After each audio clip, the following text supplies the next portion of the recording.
30 मई 2015 को असम की राजधानी गुवाहाटी के सभी अखबारों में एक लड़की की फोटो छपती है। इस लड़की का नाम श्वेता अग्रवाल था, जिसने पूरे असम में 12th के बोर्ड एग्जाम में टॉप किया था।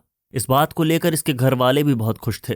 सबको लगा कि अब तो श्वेता का फ्यूचर ब्राइट है, क्योंकि असम में रहने वाला हर कोई इसे जानने लगा था। लेकिन 5 दिसंबर 2017 को एक बार फिर से श्वेता की तस्वीर असम के साथ ही पूरे भारत के अखबारों में छप जाती है। पर इस बार मामला कुछ और ही था। दरअसल ये खबर थी श्वेता के मौत की, और मौत भी ऐसी जो सुनने वालों की रूह कपा दे।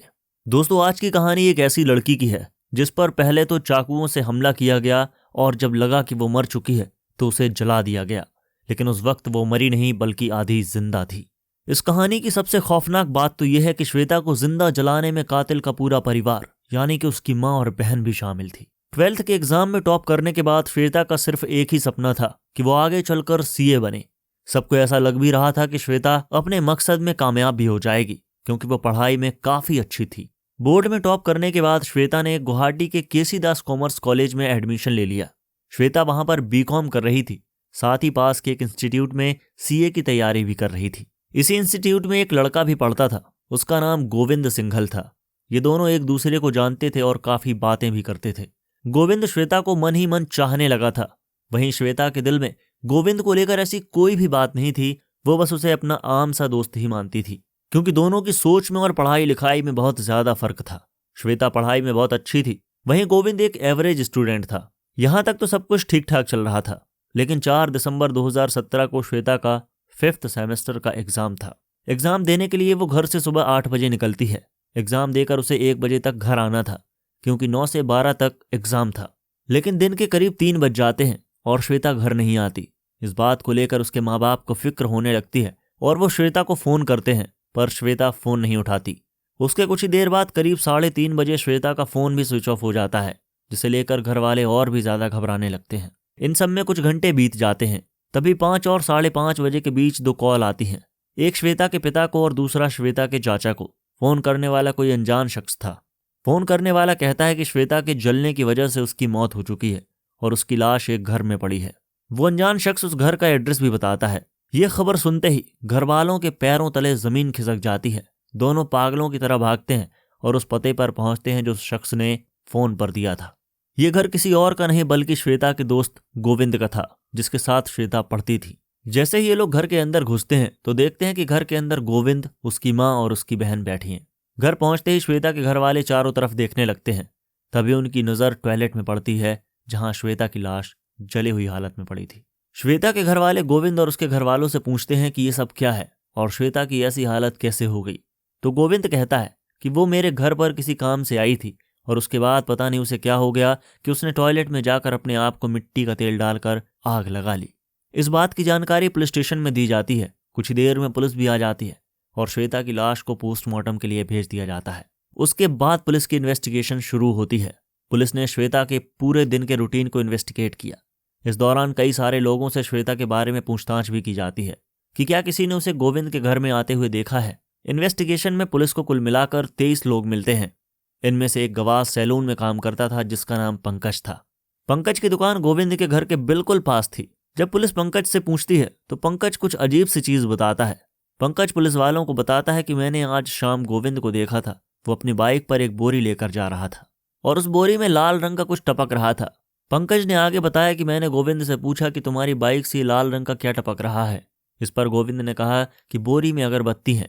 दरअसल गोविंद की अगरबत्ती की एक फैक्ट्री थी। ये बात सुनकर पंकज को लगा कि हो सकता है कि वो सही बोल रहा हो। इसके बाद गोविंद बोरी लेकर वहां से चला जाता है। यहाँ से पुलिस को गोविंद के ऊपर थोड़ा सा शक होने लगता है। इसी दौरान श्वेता के घर और उसके सामानों की जांच की जाती है। तभी पुलिस को श्वेता के बैग से एक नैपकिन मिलता है। इस नैपकिन पर कुछ लिखा हुआ था। इस पर जो लिखा था उसका मतलब ये था कि अगर तुम रिलेशनशिप छोड़ती हो तो तुम्हें आगे चलकर बहुत पछताना पड़ेगा। पुलिस ने जब इस हैंडराइटिंग को मिलाया तो ये हैंडराइटिंग गोविंद की हैंडराइटिंग से मिल गई।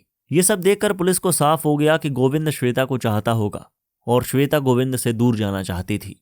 अब पुलिस का गोविंद पर शक और भी गहरा हो गया था, जिसके बाद पुलिस ने गोविंद के बारे में पता करना शुरू किया। पुलिस ने इंस्टीट्यूट में गोविंद और श्वेता के बारे में पता किया तो ये बात सामने आई कि गोविंद श्वेता को चाहता था, पर वो गोविंद को बस अपना दोस्त ही समझती थी। ये सभी चीजें साबित कर रही थी कि मामला एक तरफा प्यार का है। जिसके बाद पुलिस ने गोविंद को हिरासत में ले लिया और सख्ती से पूछताछ करने लगी। जब सख्ती से पूछताछ की तो गोविंद भी बहुत जल्दी टूट गया, क्योंकि गोविंद कोई पेशेवर क्रिमिनल नहीं था।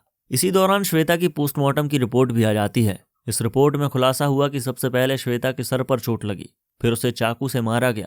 श्वेता के शरीर पर चाकुओं के 13 जख्म थे और इन सब के बाद उसे जला दिया गया। लेकिन जब उसे जलाया गया तो वो जिंदा थी, यानी कि जलने के बाद ही उसकी मौत हुई। रिपोर्ट आने के बाद टॉयलेट की फॉरेंसिक जांच की गई। ये सब करने के बाद गोविंद से पूछताछ की जाती है और गोविंद पूरी कहानी बताता है। गोविंद ने बताया कि 4 दिसंबर 2017 को इन दोनों का एग्जाम था। गोविंद ने श्वेता से कहा कि पढ़ाई में मेरी मदद करने के लिए मेरे घर चलो, मुझे तुमसे कुछ चीजें पूछनी है।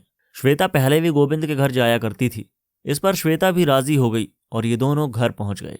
घर पहुंचकर गोविंद ने श्वेता को एक बार फिर से प्रपोज किया, पर श्वेता ने इस पर मना कर दिया। इस बात को लेकर गोविंद को बहुत ज्यादा गुस्सा आया। इन दोनों में झगड़ा होने लगा और इसी झगड़े में श्वेता का सर दीवार से जा टकराया। जैसे ही उसका सर दीवार पर लगता है तो वो बेहोश हो जाती है। श्वेता की हालत देखकर गोविंद को समझ में नहीं आ रहा था कि अब वो क्या करे। उसे लगा कि वो मर गई है। ये कंफर्म करने के लिए कि वो पूरी तरीके से मर चुकी है, गोविंद ने उस पर चाकू से हमला किया।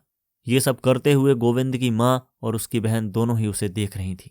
चाकू मारने के बाद अब उसे कंफर्म हो गया कि अब श्वेता मर चुकी होगी, जिसके बाद उसकी लाश को ठिकाने लगाने के लिए गोविंद ने लाश को एक बोरी में डाला और बोरी में डालकर बाइक पर रखा और बाइक से लेकर निकल गया। गोविंद का प्लान था कि श्वेता की लाश को गुवाहाटी के एक बड़े से कूड़ा घर में फेंक देगा, लेकिन जब वो लाश को लेकर जा रहा था तभी उसकी मुलाकात पंकज से हुई, जिसने पुलिस को बयान भी दिया था। खैर, गोविंद बाइक लेकर और आगे निकल जाता है। अभी वो रास्ते में ही था तभी गोविंद की माँ उसे कॉल करती है। उसकी माँ ने फोन पर पूछा कि तुम कहाँ हो, जिस पर गोविंद ने बताया कि लाश को कूड़े घर में फेंकने के लिए जा रहा हूँ। माँ ने कहा कि तुम पागल हो गए हो, तुम्हें अगर किसी ने लाश के साथ देख लिया तो खतरा बढ़ जाएगा।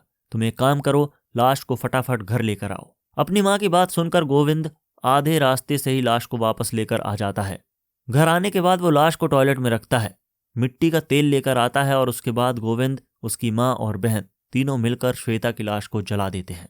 हालांकि श्वेता अभी मरी नहीं थी, लेकिन गोविंद की नज़र में श्वेता मर चुकी थी। जब श्वेता पूरी तरीके से जल गई तो इन्होंने श्वेता के पिता और चाचा को फोन किया और कहा कि इस घर पर श्वेता ने खुदकुशी कर ली है। अगले ही दिन ये मामला असम के सुर्खियों में आ जाता है, क्योंकि ये लड़की टॉपर थी और 2 साल बाद ही उसका इस तरह से दरिंदगी के साथ कत्ल हो गया था। जल्दी श्वेता की हत्या को लेकर असम में एक मुहिम चल पड़ी। देखते ही देखते ये असम की सबसे बड़ी खबर बन गई। लोगों के जज्बात को देखते हुए सरकार ने इस मामले को फास्ट ट्रैक कोर्ट में भेज दिया, जहां इस मामले की पूरी सुनवाई हुई। इस मामले में तकरीबन 23 गवाहों को पेश किया गया। उसके बाद 14 महीने तक फास्ट ट्रैक कोर्ट में मुकदमा चलता रहा और फिर कोर्ट ने अपना फैसला सुनाया, जिसमें कोर्ट ने गोविंद सिंघल को फांसी की सजा सुनाई, जबकि गोविंद की मां और बहन को उम्र कैद की सजा मिली। उसके बाद ये मामला हाई कोर्ट गया और हाई कोर्ट ने कुछ समय पहले ही ये फैसला सुनाया कि गोविंद की फांसी की सजा को उम्र कैद में बदल दिया गया है, जबकि उसकी मां और बहन को बरी कर दिया जाता है। तो दोस्तों, ये थी आज की कहानी। आपको आज की कहानी कैसी लगी हमें कमेंट सेक्शन में लिखकर जरूर बताएं। वीडियो देखने के लिए दिल से धन्यवाद।